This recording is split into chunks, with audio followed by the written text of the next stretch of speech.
uma história que começou aqui, na rua 15 de julho, em Irati. Um crime que chocou a cidade e a região. Em 1918, um incêndio ocasionou na morte da professora Albertina.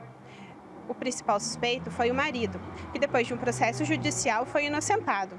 Depois da sua morte, Albertina ficou conhecida como Santa Popular da cidade. Toda essa história está registrada nesse livro. Santa Albertina, Páginas de Dor, Injustiça e Devoções Populares. Ele foi escrito por 4 autores, que buscaram desenvolver nas páginas a vida e morte dessa mulher, os contos populares e também a história do marido. Nós conversamos agora com 2 historiadores do livro, o Leonardo e o Lucas, que vão contar pra gente um pouco como que foi escrever ele. Então, Leonardo, como que surgiu a ideia aí, né, desse livro? Então, a ideia do livro, né, ela surgiu um pouco no contexto do nosso trabalho, né, no Núcleo de Estudos da História da Violência, que ele é um núcleo de pesquisa que trabalha com diversas temáticas de violência e trabalha com diferentes documentos, né, na área da história. Então, em um dia específico eu estava trabalhando com o Lucas, mais precisamente nos processos do início do século aqui de Irati, assim como a gente trabalha em Malé e em outras localidades próximas, e a gente se deparou com o processo da Albertina, né? Então, a princípio foi interessante porque o Lucas conhecia melhor a história, ele me contou e eu achei interessante também. E ao gente buscar as pesquisas, o que se havia escrito sobre ela, né, justamente foi mais, o que encontramos mais foi sobre uma questão da história oral, sobre ela, sobre mais essa ideia de santificação, de certa forma, como uma santidade popular e como isso é representado pela história oral.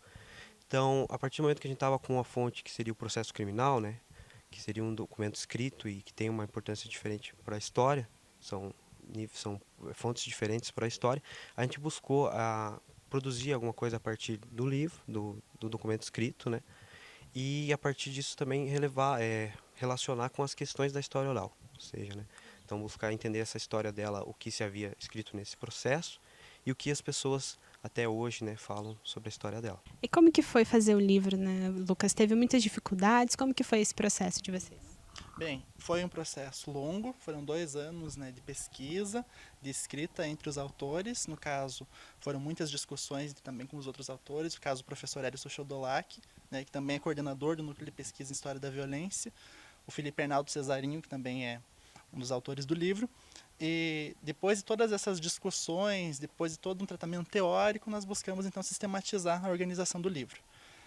De forma bem geral, ele está escrito em 3 capítulos, né? No primeiro capítulo a gente trata um pouquinho da história da Albertina, né? Essa personagem que chegou para a gente com vestígios de santificação, né? E nós buscamos então relacionar ali como ela chegou em Irati, qual era o convívio, o que ela fazia, como ela se relacionava com aquelas pessoas, né? Até a sua prematura morte, que aconteceu quando ela tinha 26 anos, em 1918.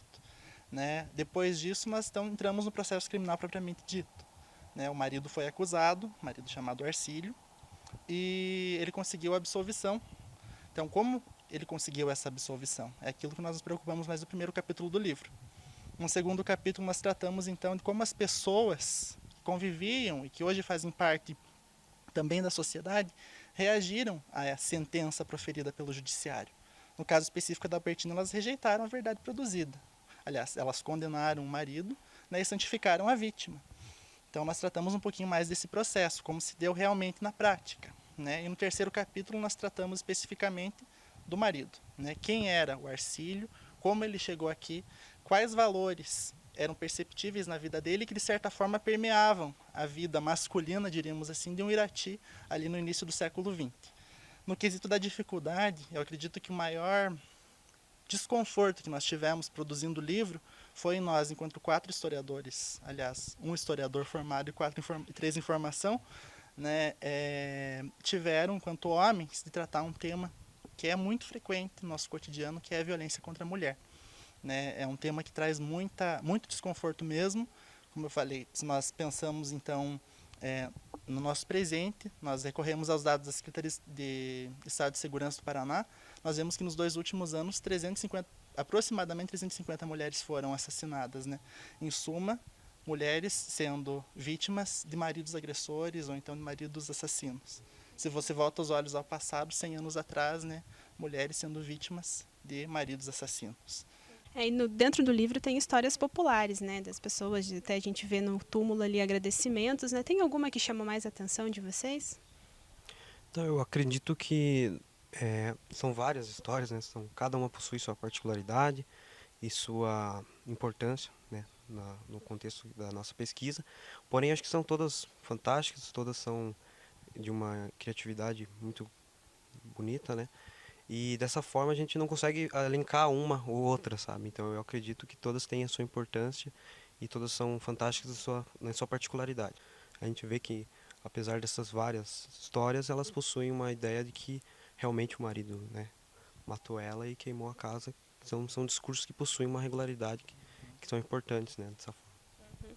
E por que vocês, né, tiveram a ideia de registrar essa história em livro? Então, a ideia do livro, né, surgiu um pouco nesse nossos debates, nossas conversas ali no núcleo de pesquisa e história da violência, que foi justamente acerca do caráter um pouco da pesquisa científica ali, que geralmente nós tínhamos mais produções que eram mais lidas de certa forma pelos pares ali da academia, então uma produção um pouco local, de certa forma não tão apropriada para o público em geral, né? Não, então essa questão social ela foi bastante significante, de modo que a ideia de pôr em um livro seria mais para ampliar isso para, digamos, até para a comunidade em si aqui, né? Em suma, o livro busca propiciar uma reflexão, né? É a violência contra a mulher, né? E como resistir. No caso específico, a santificação popular foi uma forma de resistência, né? Mas o que nos leva a pensar quais outras práticas nós podemos adotar para resistir contra essa violência que ainda é uma constante no nosso dia a dia.